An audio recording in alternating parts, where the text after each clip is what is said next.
The film obsession has gone crazy worldwide. So today I'm gonna try and recreate 3 iconic scenes from the film, and I'm basically doing this from memory, apart from having some terrible quality screenshots as reference, because the film isn't even out yet because it's still in cinemas at the time of recording this video. So I'll do my best, but I'm gonna put my own little twists on how the scenes play out, just for a little bit of fun. Make sure you stay to see the very last scene because I'm gonna go all out.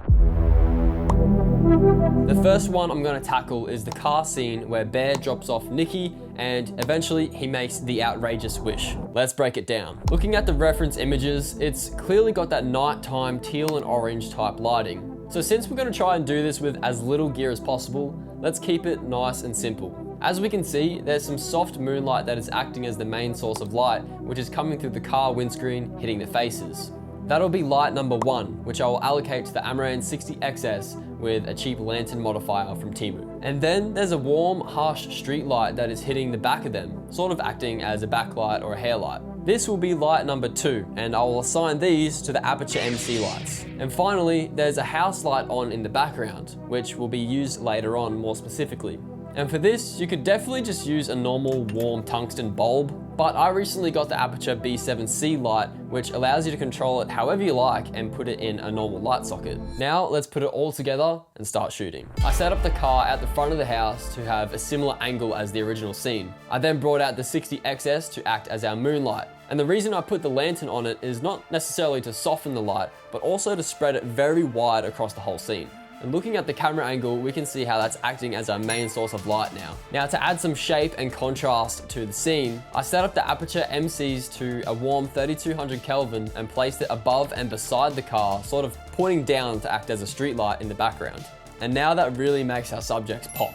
And the last finishing touch for this shot is to add that little light at the front door in the background of Nikki's house. So for this, I replaced the light bulb in there with that Aperture B7C bulb to have full control of the color and the output. And there we go. We basically lit this whole scene with 2 lights and then an extra little porch light in the background. And finally, I matched up the camera angle so it was similar to the reference and we could start filming.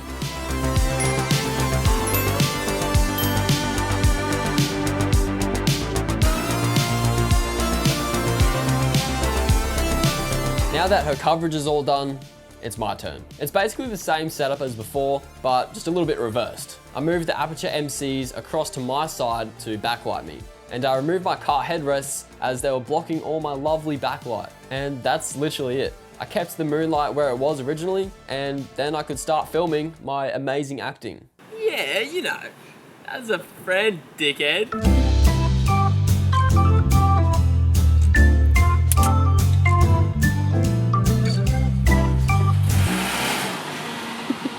And thanks to Annabelle for helping with BTS and camera monitoring for the scene. And also big thanks to Maddie for starring as Freaky Nikki throughout the whole rest of the video. Now, let's see how it turned out. Do you even like me? Yeah, you know. Like, as a friend. Okay, good. Good night.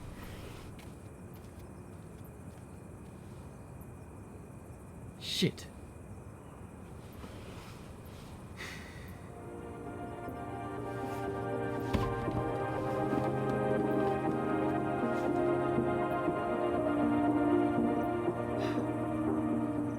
I wish Nikki Freeman loved me more than anyone in the world. That's fucking stupid.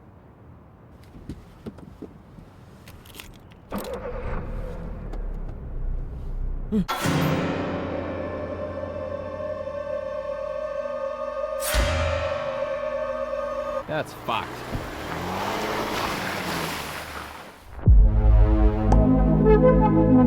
Moving on to the next scene, I selected the one where she comes to see him at his house and she's completely silhouetted even though there are lights all around her, which creates a real spooky look, especially with this little twinkle of light in her eyes.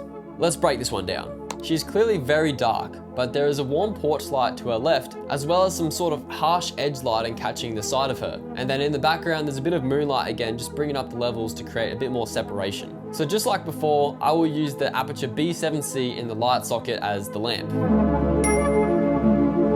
Then I'll use the aperture MC on a warm 3200 Kelvin again, just to get a bit of that backlight happening. And finally, I'll again use the Amaran 60XS with that same lantern to spread some moonlight in the background. Not too much, but just enough to bring up the exposure so she's not lost in the pitch black. And I will say, I completely forgot and missed adding a little catch light to reflect in her eyes, which is a key part of this shot. So I'm gonna fix it in post. That is the lighting all set up, ready to go. So now let's get into some masterclass acting.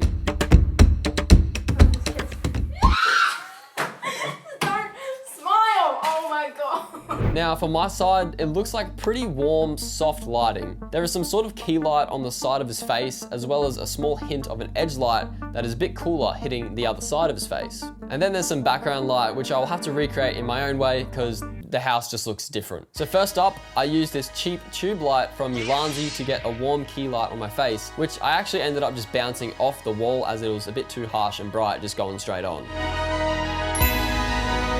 And then for that little edge light, I used the aperture MC once again, but this time at about 4000 Kelvin, so a little bit cooler. And finally, to bring up some background ambience, I just chucked my Amaran 60XS with that same lantern setup. Oh, come on now. And blasted it to the roof at 3200 Kelvin. And now, it is my time to act.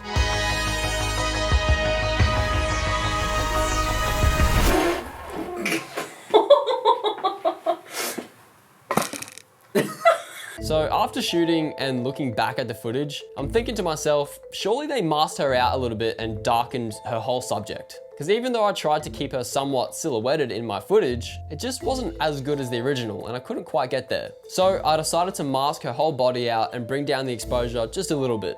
And because I screwed up earlier and completely forgot about the biggest part of this scene, I also had to re-add a catch light in her eyes to make them look glossy again. And for a quick job, it's not too bad, but don't look too close.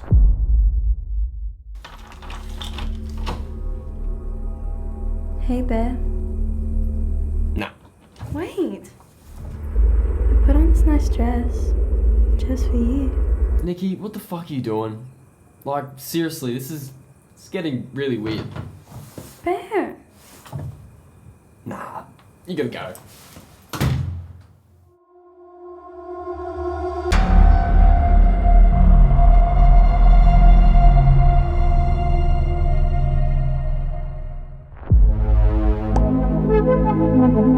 I'm gonna recreate what I call the 3 a.m. scene. In the movie, this plays out where Bear wakes up in the middle of the night and Nikki is hiding in the shadows of the corner of his room, watching him sleep. And I really want to do this one justice. So let's break this down one last time. In this frame with Nikki in the corner, there's some soft ambient moonlight that is coming from the right side of the frame, sort of illuminating the whole scene. For this job, I'm gonna bring in my Amaran Ray 120C with a softbox set to a white color but with some bluish tones and bounce it off the wall to get a soft spread of ambient light to fill the room. And the next thing I noticed is this splash of harsh warm light which is catching the furniture. And I assume this is coming from a street light outside the bedroom window. To achieve this in my own way, I'm gonna bring in the Amaran 60XS with a spotlight and a gobo to project a window shape. It's not as subtle of an effect compared to the original, but it's just gonna have to make do for now. But looking at the framing here for this main shot, I want her to be standing in that corner in the dark, but there's a little bit more furniture here with some lamps and stuff all over the place. So I'm gonna try and fill it out a little bit more, see what I can do. Alright, so now that works a little bit better. She'll be standing there sort of behind this cabinet. So I think that's a little bit more spooky. Now I'm gonna put this little aperture MC light right behind the actual lamp we got here. And this just gives it a little bit more backlight, like it's coming from the window outside from a street light. Now there is one more thing that is bugging me that I don't have yet. In the scene, there's this big sort of white circle glow right next to Nikki when she's in the shadows. And right now, I don't really have that. And I've only got one more light left, which is my Amaran 200D, to somehow recreate this circle little spot of light. But unfortunately, I don't have another spotlight to focus a beam like that. So I grabbed a normal cone modifier that it came with and DIY'd my own small makeshift spotlight by cutting some cardboard and taping it all together to shape a little hole instead of a big one. And honestly, this worked surprisingly well. Now, looking at this frame, I wish I maybe toned down the big warm street light projection that's falling over the couch. But to be honest, it was just a little bit hard to light in the space. Even though it's a bigger room, I was kind of stuck up against the wall to put all my lights.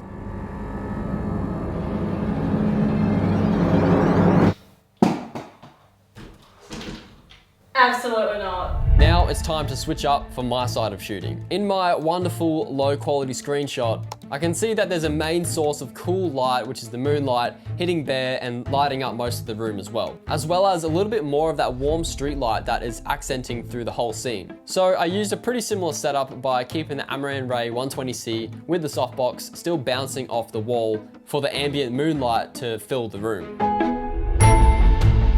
Then I moved the warm spotlight towards the bed frame and swapped out the gobo for a more organic tree pattern look, which was a little bit more subtle to spread across the back side of the bed.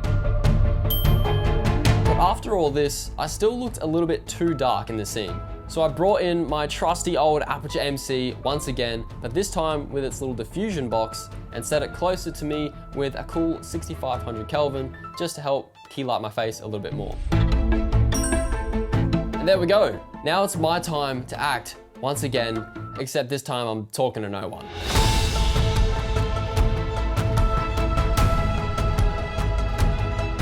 Now to bring it all together with some sound design and color grading, we finally have this.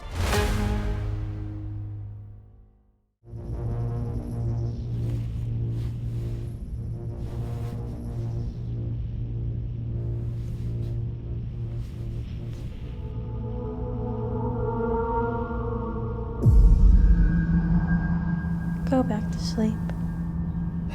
Fuck, what now? I like watching you sleep. What? Why are you even in my house? Get out! No. Nah, fuck this.